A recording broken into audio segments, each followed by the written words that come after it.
of the NCOP, President of the Republic of South Africa. EFF leader Julius Malema has once again criticized President Cyril Ramaphosa, saying the Fala farm scandal exposed what he believes are serious weaknesses in the president's leadership. Speaking during a parliamentary debate, Malema argued that the controversy raised questions about Ramaphosa's ability to effectively tackle crime and provide decisive leadership for South Africa. According to Malema, the handling of the Fala matter has damaged public confidence and highlighted broader concerns about accountability at the highest level of government. He said, South Africans deserve leaders who respond decisively to crime and uphold transparency. Ramaphosa has consistently denied wrongdoing and has challenged aspects of the legal and parliamentary processes surrounding the matter. The Fala issue remains the subject of ongoing legal and political debate. Do you agree with Malema's criticism, or do you believe President Ramaphosa has been treated fairly? Share your thoughts in the comments below, and don't forget to like, subscribe, and turn on notifications for more political updates. Of the NCOP, President of the Republic of South Africa, the people of South Africa, Mr. President, we warned you 8 years ago that the Oppenheimers and the Ruperts will neutralize you, and your legacy will be that you auctioned our country and its strategic asset to the highest bidder. You did not heed our warning. You have auctioned our sovereignty to asset management companies such as BlackRock, which is why you have praised for the growth of the JSE. You auctioned our country by selling our ports, our railway, our energy generation capacity to the private sector. And now, you want to do same with water. You do not take responsibility for creating jobs. You do not take responsibility for fighting crime. You do not take responsibility for infrastructure development. And you do not take responsibility for growing our economy. There is no sign of any infrastructure of a bullet train, that there are no design plans of a smart city, and there is not even a curriculum for an institution of higher learning in Ikuruleni, as you have promised. You asked us to send you to Mamina, and we made a mistake, we send you. And as your term of office come to an end, you have nothing to show for it. Under your term, crime is out of control, and your deployment of the army is the last resort. You are admitting that you have failed to fight crime. The people of Gauteng have been terrorized for too long by the so-called Zamazamas, and on the deployment of the army, we have no choice but to support you because you have destroyed law enforcement capacity. Our concern is that how do you deploy a military which have been crippled by austerity measures to fight crime? Because we know that our military is understrained and under-resourced and has been humiliated in war zones abroad. And how do you intend to ensure they can fight crime domestically? Additionally, we have warned you before that the army is combat trained and is not trained to enforce laws on civilians. The scale of crime in our country cannot be dealt with by the army alone, because crime is a national crisis and a social crisis. If you do not resolve the challenges of unemployment, the challenge of alcohol and substance abuse, and the high dropout rates of the youth from schools, then crime will be a permanent feature in our society. Crime in South Africa is organized through drug syndicate, protection fee rings, sex trafficking rings, and gangs. It has infiltrated all forms of government, and putting guns in the streets alone will not resolve this crisis. Mr. President, the rot in our criminal justice system begins with your political party, which has factionalized law enforcement and intelligence on the basis of who emerges in your conferences. The biggest syndicate is the political party you are leading, Mr. President. Mr. President, subjectively, this government has done nothing to grow this economy or to strengthen our currency. Let us take this opportunity to remind you of your own commitments. Last year on this same platform, you committed to grow the economy by 3% through infrastructure investment, structural reforms, and inclusive growth and employment. You no longer speak of this figure.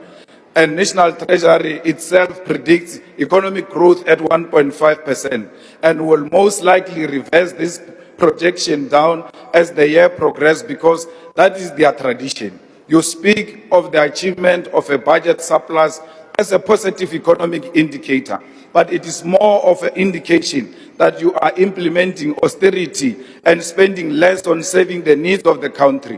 Why will you be proud of a budget surplus in a country with massive unemployment, collapsing municipal infrastructure, and poverty, which is leading the death of children in the Eastern Cape? You are proud when it comes to EPWP jobs is something you should be ashamed of and not mention at this level of governance. Those are temporary jobs which are used to secure income for volunteers of your political party. It is slaves' jobs with no security because you cannot secure a car or a home with an EPWP job. Mr. President, the electricity crisis in South Africa is far from over. The mistake you are making on declaring an end to this country, now that the people of Sanders no longer experience electricity outage, you no longer view it as a crisis, forgetting the people of Soweto, Mdantsane, Seshego, and Ditsobot. You have given load shedding a new name, and that new name is load reduction. On top of that, you have lost control of the pricing regime of electricity, and NERSA is pronouncing an increase in the cost of electricity every few months. Your municipalities do not have an idea of the infrastructure they are seized with governing. It does not matter how many billions of rands you give them to revive water infrastructure. The fact of the matter is your minister and your mayors do not have the town planning, do not know the town planning of where water infrastructure begins and where it ends. This is why they respond to burst pipes and leakages as they happen and run after one pipe to the other. In Ekurhuleni, we have an MMC of water of the EFF, Thembi Msani, and sanitation, who is managing a water infrastructure there and has been declared as a water champion. When your minister was running around complaining about water, our MMC of water in Ekurhuleni was given an award the same week and declared a water champion. Instead of benchmarking from the DA, which struggles to provide clean water to people of the city in this township, go and benchmark from the EFF department there in Ekurhuleni on how to fix the water crisis.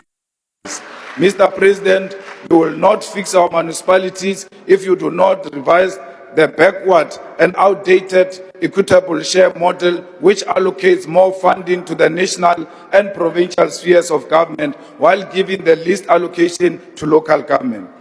The idea that all municipalities can be self-reliant on revenue generation when you know you preside over a country that is massively deindustrializing and is suffering massive unemployment is misguided. We need to focus on strengthening municipal capacity, but in addition to that, focus on recovering revenue from major industries which consume electricity and water in bulk. These companies must be given incentives on rate paying, which will compel these industries to invest in developing municipal infrastructure such as roads, water, electricity, clinics, and schools. Mr. President, we want to say to you, we fully support you on your posture when it comes to international relations. Your support for Palestine, the people of Western Sahara, South Sudan, and the people of Cuba. We agree with you that Africa must begin to negotiate its trade relations as a bloc and with unity, and that no nation must ever again think it has got the right to bully us and impose on us who our friends must be and who our enemies must be.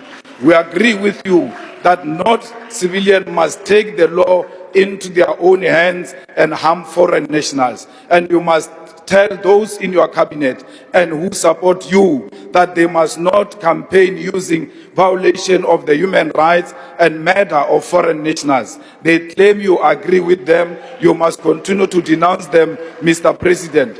Others are killing people to perform rituals as we approach local government elections. They think by killing foreigners, they will win elections. They must ask their friends who came here with the name of killing foreigners. They did not win elections. Xenophobia will never win them elections, and some of them are found in your cabinet. You must remind them as you meet them on the corridors. Just say to them, xenophobia will not make you a president. I might have made you a minister. We call on you to exhibit your courage by closing the Israeli embassy, which is a resolution of this National Assembly. You have declared their representative as a persona non grata, and the skies did not fall. Close their embassy and cut relations with this genocidal nation. The USA has sent a rampant racist as its diplomat in this country, and we must exercise our right to refuse cooperation with the individual whose sole intention is to dictate to us what our foreign policy must be. Mr. President, your Pala scandal has rendered you ineffective in dealing with corruption and incompetence in your party and in your cabinet.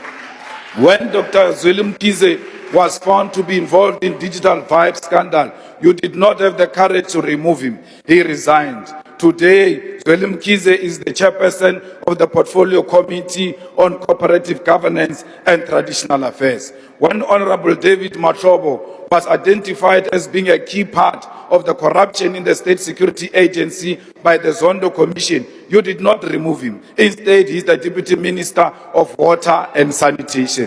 When Senzo Mchunu was exposed last year for having formed part of the infiltration of the South African Police Service and disbanding of the political killings team PKTT on New Year's Eve, you did not remove him. You have retained Senzo Mchunu at the taxpayer's expense and called him your political burden to bear. Today, the people of this country do not have water. Instead of consequence management against Honorable Penima Judina, who does not have a clue what she's doing, you create another task team for water which is chaired by you because you do not have the courage to remove her. If you have the courage to remove her now so that you demonstrate that you've got the courage. You've got the premier.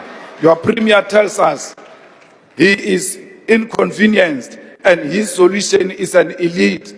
Is to take a shower at hotels, while your citizens do not have that luxury of going to take a shower at the hotel. You did not reprimand him and demanded that he apologize unreservedly to the people of South Africa. When you assumed office, you claimed it will be a transparent presidency, then proceeded to seal CR17 documents of your own funding for your own presidential campaign. And then also your political party majority in parliament to block the investigation on Pala. Where is the transparency you are talking about? You said you are going to be an honest man who is going to be an open book, that your door will remain open. And today, your door remain closed. You even put butler doors to make sure no one accesses you and the documents that are attributed to corruption. Let me reassure you, Mr. President, as long as the EFF is still alive and in this parliament, Pala will never die. Thank you very much. Thank you very much.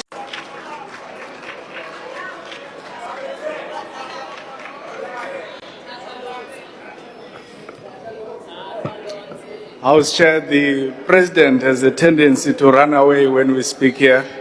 He did it during SONA and I see he's doing it again. But his colleagues will inform him. We must begin by conveying our heartfelt condolences to the family of Tlamolo Sambo, a 19-year-old young man from Limpopo whose life was brutally cut short in Mossel Bay yesterday. We extend our sympathies to his parents, his sister, Nonhlanhla, and all those who loved him. It is believed that Tlamolo was a victim of the lawlessness which has engulfed our nation over the past months and weeks. Welcome back, Mr. President. House Chairperson, the President and Commander-in-Chief of the EFF has for many years warned against the normalization of Afrophobic vigilantism and the hatred against black Africans would eventually cost innocent South African lives. This is precisely because the cousin of xenophobia is tribalism. The cousin of Afrophobia is tribalism. The two are simply inseparable. Mr. President, what should concern you even more as head of state is that these vigilante groups are not operating in secret. They are breaking the law openly in front of law enforcement officers. They are beating and assaulting people in front of the police. Why should we not believe that this violence is state-sponsored?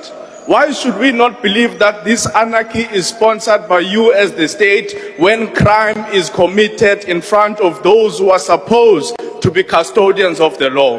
Where is the voice of the Minister of the Police?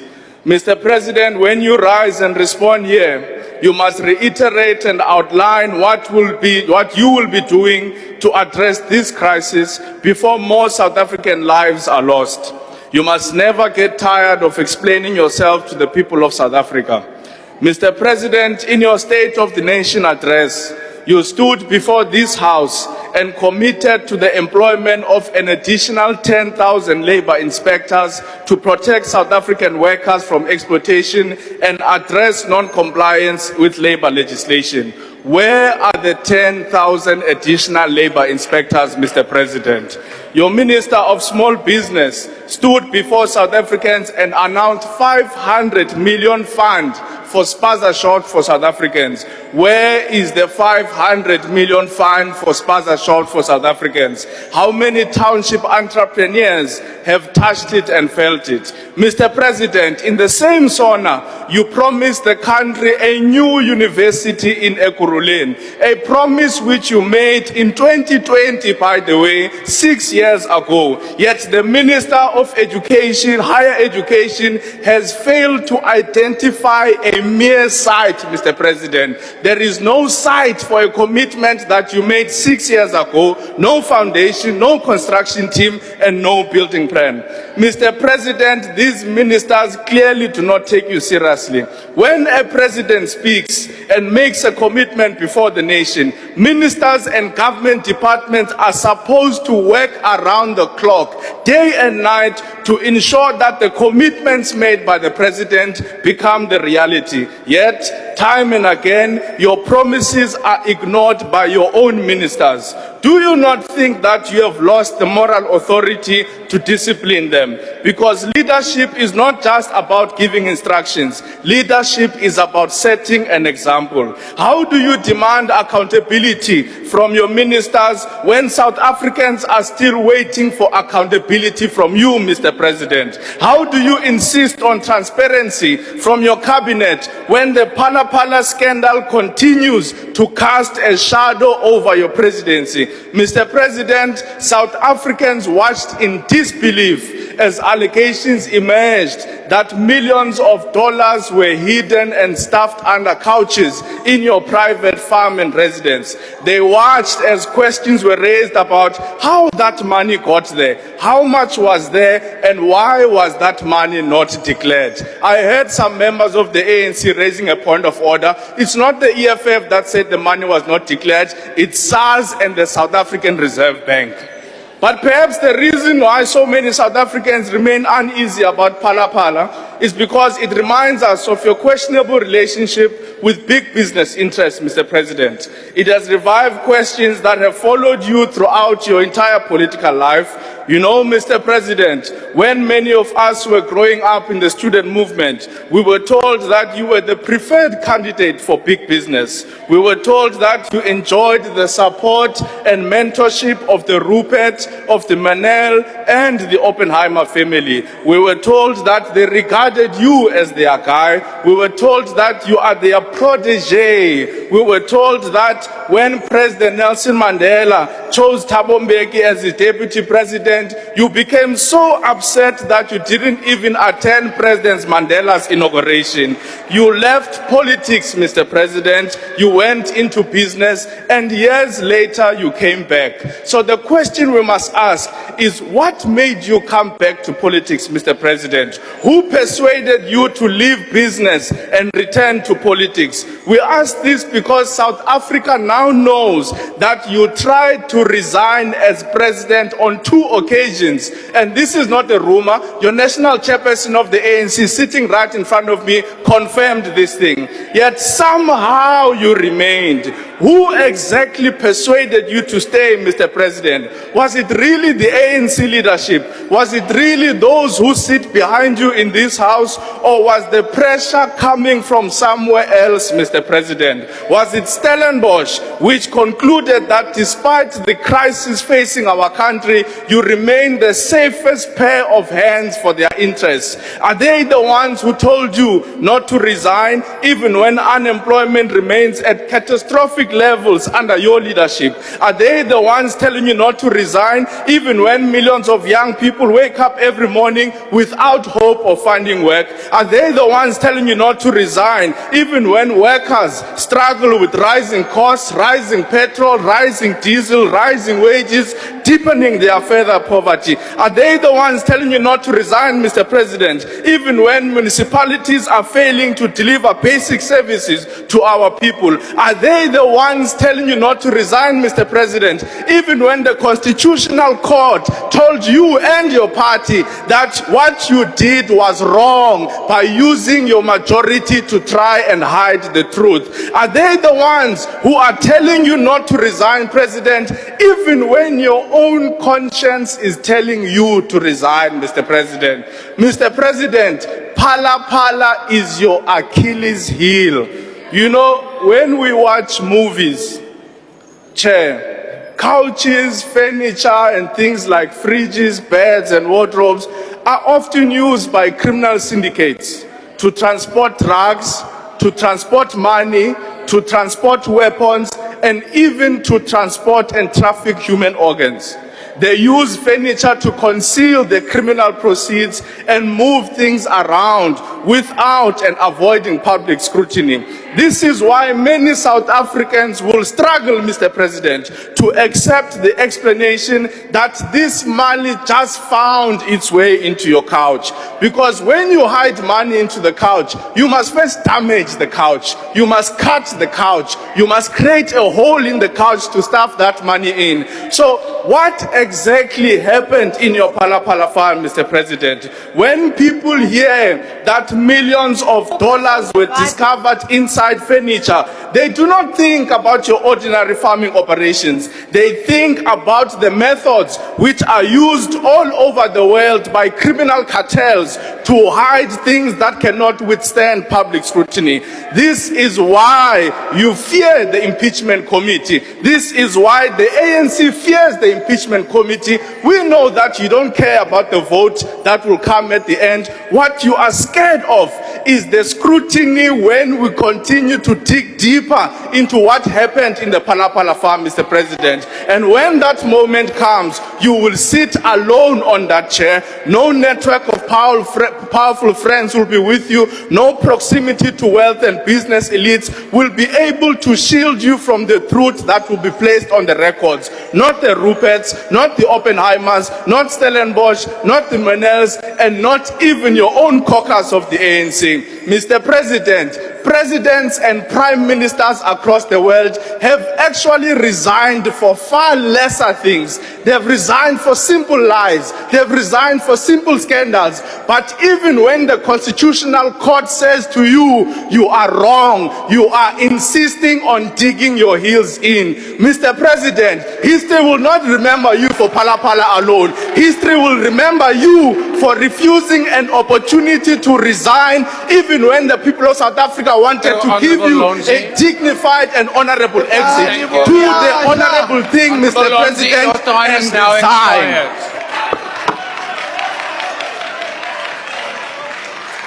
The Honourable Douglas.